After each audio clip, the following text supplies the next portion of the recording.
Hello hi friends, स्वागत करुच्ची आजिर नुआ कहानी को। आशा करुच्ची आपण माने समस्ते बहुत भलरे थिबे आ मु मध्य बहुत भलरे अछि। संग माने मु आज जो कहानीटी कहबी आपण माने पूरा काबा हो जिवे।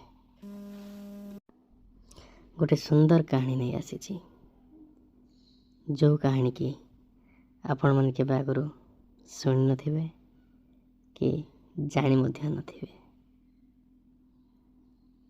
कहानीटी होची निज स्त्री को छाड़ी स्वामी चलीगला परे से स्त्रीटी ता निज ससुर सहित यौन संपर्क रखा ता ससुर को बाध्य कला। आउ ये केमती कला आसतु ए स्टोरी रे मु कहबी। नयागढ़ डिस्ट्रिक्ट गोटे छोटिया ग्राम अच्छी सेठी से माने रुहंती ता ससुर ता स्वामी आउ सी निजे। ता ना होची शिवानी आउ ता स्वामी ना होची राजेश। राजेश होची गोटे साइको टाइप रो मनीष। सी गोटे झील पाखे सब बेले संतुष्ट हो रही पारेनी, तो सेथिपाई सी बाहर को इआड़े सियाड़े पड़े जाए। आउ ठीक सेमिति बाहाघर होला परे से अभ्यास ही रहिला। तार एते सुंदर स्त्री घरे थिले मध्य ताको पचारेनी। 4-6 मास ठीक ठाक रहिला। तापरे आगरू जेमिति झील चेंज करी करी पेलुथिला ठीक सेमिति, किंतु एमिति किछि दिन गला परे ता ससुर घरे रुहे किंतु जानी पारेनी। हेले गोटे दिन कौन है ना शिवानी बाहर बसी कांदुची। ता ससुर देखिला आउ मने मने भाविला मो बहु कौन पे कांदुची मु टिके पचारे। सेठू ता ससुर आसी ता बोहू को पचारला, अरे माँ शिवानी कौन पे कांदुच? से हेठू आखिर लुह पोछि नेला आउ कहला, नाई बापा तमो पुअर कथा सब मने पड़ुची तो सेथिपाई मो आखिरू टिके लुह बाहरी गला। नाई रे माँ मु तो बहुत दिनू तोते देखुची तू बहुत कांदुचु, हेले मते किछि कहूनु कौन पाई? सेठू ता ससुर को से कहला, मु मो स्वामी पाखକୁ कौन पाई आसतिली? आम घरे मते कौन पाई बाहाघर करथिले? कौन मो स्वामीठू मु दूर रहिबा पाई? सी सेठू कहला, ठीक कथा, हेले कौन करिबा? सी सेपटे जाइकी बाहरे काम करुची, पैसा पठाउची, आ मु कौन करि परिबी? ठीक अछि, जदि से मते आज कॉल कला ताहले मु ताको कहिबी तू बहु पिला को धरी एकाठी रह जोठी काम करुछु, बुझिलु? आउ तू मन दुख करनी, मु ताको कथा हेले कहिबी।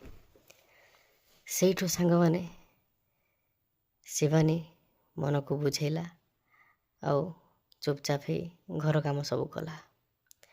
तार किछि दिन परे सेमिति एका चलिला। ता ससुर मध्य ता स्वामी को फोन करी कहला, किंतु ता कथा को से न सुनी फोन टाको काटिदेला आउ ता फोन नंबर टाको ब्लॉक करदेला। सेठू ता ससुर शिवानी पाखକୁ आसी शिवानी को कहला, बहु माँ मु कथा हेली आउ तम कथा जेतबेले कहली सी मो नंबर टाको ब्लॉक कर देइछि, आउ कौन करि परिबे? ଆଉ ତମେ ଯାହା ଚାହୁଁଛ ସେୟା କର। ତମେ ଯଦି ଚାହୁଁଛ ତମ ଘରକୁ ଯିବା ପାଇଁ ତାହେଲେ ମୁଁ ତମ ଘରେ ଛାଡ଼ିଦେବି। ସିଏ ସେଇଠୁ କହିଲା, ନାଇଁ ବାପା, ମୁଁ ବାହା ହେଇଛି ମାନେ ମୁଁ ମୋ ଶ୍ୱଶୁର ଘରେ ହିଁ ରହିବି। ମୋ ସ୍ୱାମୀ ମୋତେ ପଚାରୁ ବା ନ ପଚାରୁ, ଏମିତି ଚାଲିଥାଏ। ଏମିତି ଚାଲୁ ଚାଲୁ ଗୋଟେ ଦିନ ମାର୍କେଟ ଆସିଥାଏ ଶିବାନୀ ଆଉ ତା ଶ୍ୱଶୁର ମିଶିକି ମାର୍କେଟ ଆସିଥିଲେ। ତ ସେଇଠି ତାର ପୁରୁଣା ପ୍ରେମିକ ଯିଏ, ତା ସହିତ ଭେଟ ହୋଇଗଲା। ଆଉ ଶିବାନୀ ମଧ୍ୟ ତା ସହିତ କଥା ହେଲା। ଆଉ ତା ଶ୍ୱଶୁର ଯେତେବେଳେ ପଚାରିଲା, ବୋହୂମା ଏ ପିଲାଟା କିଏ? ସିଏ ସେଠୁ କହିଲା, ନାଇଁ ବାପା, ଇଏ ହେଉଛି ମୋର କ୍ଲାସମେଟ୍, ମୋ ସାଙ୍ଗ। ଆମେ ଏକାଠି ଗୋଟେ କଲେଜରେ ପାଠ ପଢ଼ୁଥିଲୁ। ଆଉ ଏବେ ଇଏ ଜଣେ ଭଲ ଇଞ୍ଜିନିୟର ହେଇଛି। ଆଉ ମୁଁ ତା ସହିତ କଥା ହେବା ପାଇଁ ତାକୁ ଡାକିଲି ତାକୁ ଦେଖିଲା ପରେ। ସେଠୁ କହିଲା, ହଉ ହଉ ଠିକ୍ ଅଛି। ଆରେ ବାବୁ, ତମ ଘର କେଉଁଠି? ସେ କହିଲା, ନାଇଁ ଆଜ୍ଞା, ମୋର ଘର ଏଇ ପାଖରେ। ଆଚ୍ଛା ଆଚ୍ଛା, ଠିକ୍ ଅଛି। ଯଦି ତମେ ମୋ ବୋହୂମାର, ମୋ ବୁହାରୀର ସାଙ୍ଗ, ତାହେଲେ ଆଜି ଘର ଆଡ଼େ ଆସ, ଖାଇବ ଆଉ ଯିବ ବୁଲି ବୁଲାକି। ସେଠୁ କହିଲା, ହଉ ଠିକ୍ ଅଛି। ଶିବାନୀର ମନ ପୁଣି ଖୁସିରେ ଫୁଲି ଉଠିଲା, କାରଣ ତା ପୁରୁଣା ପ୍ରେମିକ ସହିତ ଭେଟ ହୋଇଗଲା। ଆଉ ସେଇଠି ତା ନମ୍ବର ବି ନେଇକି ଆସିଲା। ଆଉ ତା ସହିତ କଥା ହେବା ଆରମ୍ଭ ହେଲା। ତା ପୁରୁଣା ପ୍ରେମିକକୁ ତା ସ୍ୱାମୀର ସବୁ କଥା କହିଲା। ତା ସ୍ୱାମୀ ତାହାକୁ ଯେଉଁ ପଚାରେନି, ତା ସହିତ କଥା ହୁଏନି ଠିକ୍ରେ, ତାର ମନ କଥା କିଛି ବୁଝେନି। ସେଥିପାଇଁ ସେ ତା ପ୍ରେମିକକୁ ସବୁ କଥା କହିଲା। ତା ପ୍ରେମିକ କହିଲା, ହଉ ଠିକ୍ ଅଛି। ତାପରେ ହେଠୁ ସିଏ ରାତିରେ ଖାଇବା ପାଇଁ ଆସିଲା। ସେଇଠୁ ତା ଶ୍ୱଶୁର କହିଲା, ବୋହୂମା, ସେ ପୁଅକୁ ସେଇ ରୁମ୍ରେ ଖାଇବା ପାଇଁ ଦେଇଦେବୁ। ମୁଁ ଯାଉଛି, ମୁଁ ତ ଖାଇସାରିଲିଣି, ମୁଁ ଯାଉଛି ଶୋଇପଡ଼ିବି। ଆଉ ବାବୁ, ଆପଣ ଖାଇସାରିକି ଆପଣ ଯିବେ। ସେଇଠୁ କ'ଣ ହେଇଛି, ତା ପୁରୁଣା ପ୍ରେମିକ କେହି ତ ନାହାନ୍ତି। ଆଉ ଶିବାନୀକୁ ବି ମଧ୍ୟ ଦେହ ସୁଖ ଟିକେ ଦରକାର ଥିଲା। ଯେତେବେଳେ ତା ପୁରୁଣା ପ୍ରେମିକ ପାଖରେ ଅଛି, ସିଏ ତାକୁ ଜାବୁଡ଼ି ଧରି କୁଣ୍ଢେଇକି ଚୁମ୍ବନ କଲା। ଚୁମ୍ବନ କଲା ଆଉ ତାକୁ ପୁରା ଏତେ ଜୋରରେ ଜାବୁଡ଼ିକି ଧରିଲା ଯେ ସିଏ ଆଉ ରହିପାରିଲାନି। ତା ପ୍ରେମିକ ଶିବାନୀର ଦୁଧକୁ ଧରି ଚିପି ଚାଲିଲା। ଆଉ ଶିବାନୀ କହୁଥାଏ, ବହୁତ ଭଲ ଲାଗୁଛି। ଏଇଟା ମୁଁ ବହୁତ ଦିନରୁ ଖୋଜୁଥିଲି, ହେଲେ ମୁଁ ପାଉନଥିଲି। ତା ପ୍ରେମିକ କହୁଥାଏ, ଠିକ୍ ଅଛି, ଆଗରୁ ସିନା ଆମର କଣ୍ଟାକ୍ଟ ନଥିଲା, ଏବେ ତ କଣ୍ଟାକ୍ଟ ହେଲା ନା, କିଛି ବ୍ୟସ୍ତ ହେବା ଦରକାର ନାହିଁ।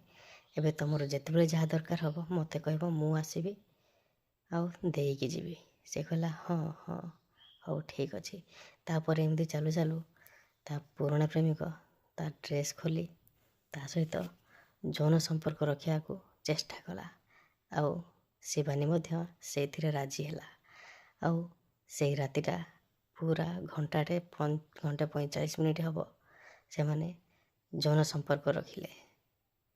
ଆଉ ତାପରେ ତାଙ୍କର ଯେତେବେଳେ ଇଚ୍ଛା ଭାଙ୍ଗିଲା, ସିଏ ସେଇଠୁ ଉଠିକି ପଳେଇଗଲା।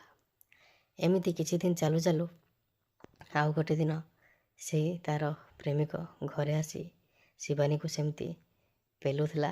ଯୌନ ସମ୍ପର୍କ ଚାଲିଥିଲା ତାଙ୍କର। ତା ଶ୍ୱଶୁର ଦେଖିଲା ଆଉ କହିଲା, ଇଏ କ'ଣ ଚାଲିଛି? ମୁଁ ତୁମର ଗୋଟେ ଭଲ ବନ୍ଧୁ ହୋଇଥିବ ତୁମେ ବୋଲି ଭାବୁଥିଲି ତୁମ ଦୁଇ ଜଣଙ୍କ ଭିତରେ, କିନ୍ତୁ ତୁମ ଭିତରେ ଏତେ ଖରାପ ସମ୍ପର୍କ ଅଛି। ତୁମେ ତ ବୋହୂମା ମୋତେ କହିପାରିଥାନ୍ତ ନା ତୁମର କ'ଣ ଦରକାର କି ନ ଦରକାର ବୋଲି। ଆଉ ତୁମେ ଶେଷରେ ମୋତେ ଏଇ କାମ ଦେଖିବାକୁ ବାଧ୍ୟ କଲ। ଠିକ୍ ଅଛି, ତାହେଲେ ତୁମର ଯଦି ଦେହ ସୁଖ ଦରକାର ଥିଲା ମୋତେ କହିପାରିଥାନ୍ତ, ମୁଁ ଦେଇଥାନ୍ତି। ଗୋଟେ ବାହାର ପିଲାକୁ ଆଣି ତୁମେ ଦେହ ସୁଖ ନେଉଛ। ଠିକ୍ ଅଛି, ଆଜିଠୁ ସେ ପିଲା ଆସିବ ନାହିଁ। ଆଜିଠୁ ମୁଁ ତୁମକୁ ଦେହ ସୁଖ ଦେବି।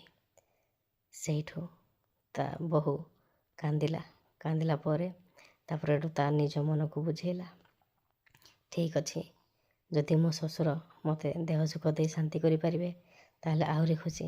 ମୋର କିଛି ଦରକାର ନାହିଁ, ମୋର କେବଳ ଦେହ ସୁଖ ହିଁ ଦରକାର। ଶିବାନୀ ସେୟା ଭାବିଲା। ତା ପରଦିନ ତା ଶ୍ୱଶୁର ଯେତେବେଳେ ଖାଇବା ପାଇଁ ଆସିଲା, ପ୍ରଥମେ ତାକୁ ଦେଖିଲା ଶିବାନୀକୁ। ଶିବାନୀ ଶାଢ଼ୀ ଗୋଟାଏ ପିନ୍ଧିଥାଏ ଆଉ ବ୍ଲାଉଜ୍ ପିନ୍ଧିଥାଏ। ଯେଉଁ ବ୍ଲାଉଜ୍ଟା ପିନ୍ଧିଥାଏ ତା ଦୁଧ ପୁରା ଅଧାରୁ ଦେଖାଯାଉଥାଏ, ଯାହାଫଳରେ ତା ଶ୍ୱଶୁର ଯେମିତି ଟେନସନ୍ ହେଇ ତା ବୋହୂକୁ ଧରି ପକାଇବ, ସେଥିପାଇଁ ସିଏ ତା ଶ୍ୱଶୁରକୁ ଉତ୍ତେଜିତ କରିବା ପାଇଁ ତା ଦୁଧ ଗୁଡ଼ାକ ଅଧା ଅଧା ଦେଖାଯାଉଥିବା ସେମିତି ବ୍ଲାଉଜ୍ ପିନ୍ଧିଥିଲା। ଆଉ ତା ଶ୍ୱଶୁର ତାକୁ ଜାବୁଡ଼ି ଧରି ତା ଦୁଧ ଗୁଡ଼ାକୁ ଚିପି ଚାଲିଲା ଆଉ ଚୁମ୍ବନ ମଧ୍ୟ କଲା। ଆଉ କିଛି ସମୟ ପରେ ତା ବୋହୂର ଚଡ଼ି ଖୋଲି ତା ଗାଣ୍ଡିରେ ପେଲି ଚାଲିଲା। ଗେହିଲା ଗେହିଲା ଗେହିଲା ଗେହିଲା ପାଖାପାଖି ଅଧା ଘଣ୍ଟା 45 ମିନିଟ୍ କାଳ ତା ଶ୍ୱଶୁର ତାକୁ ପେଲି ଚାଲିଲା। ଆଉ ଶିବାନୀକୁ ମଧ୍ୟ ବହୁତ ମଜା ଆସିଲା। ଯେତେବେଳେ ବୁଢ଼ାର ଗରମ ପାଣି ବାହାରିଗଲା, ତାପରେ ବୁଢ଼ା କହିଲା କେମିତି ଲାଗିଲା?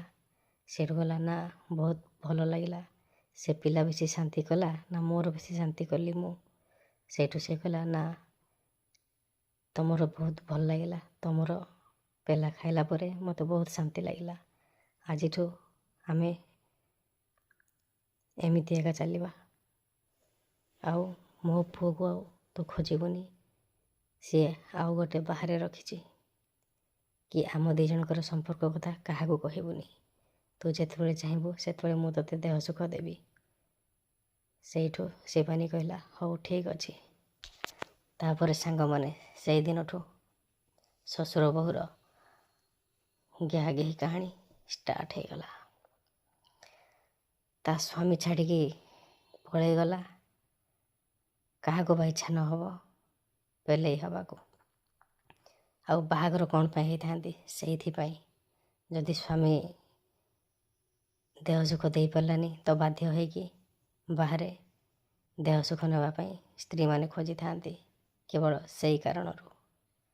ଆଶା କରୁଛି ଆପଣମାନେ ମୋ କାହାଣୀକୁ ଶୁଣି ବହୁତ ଖୁସି ହେଇଥିବେ। ବାଣ୍ଡକୁ ହେଲେ ଗରମ ପାଣି ବାହାର କରିଦେଇଥିବେ। ଯଦି ଆପଣମାନେ ପୁଣି ଏମିତି ନୂଆ ନୂଆ କାହାଣୀ ଶୁଣିବାକୁ ଚାହୁଁଛନ୍ତି ତାହେଲେ ମୋ ଚ୍ୟାନେଲକୁ ସବସ୍କ୍ରାଇବ୍ କରି ବେଲ୍ ଆଇକନ୍କୁ ଦବାଇ ଦିଅନ୍ତୁ, ଯାହାଫଳରେ ଆପଣମାନଙ୍କ ପାଖକୁ ମୋର ନୂଆ ନୂଆ ଭିଡ଼ିଓ ସବୁ ଆସିବ ଅପଡ଼େଟ୍ ହେଇକି। ଠିକ୍ ଅଛି, ଆଜି ତ ଟାଇମ୍ ହେଇଗଲାଣି। ଆଜି ପାଇଁ ମୋ କାହାଣୀକୁ ଏଇଠି ରଖୁଛି। ପୁଣି ଦେଖା ହେବା ଆଉ ଏକ ଏପିସୋଡ଼ରେ। ରହୁଛି, ବାଏ ବାଏ।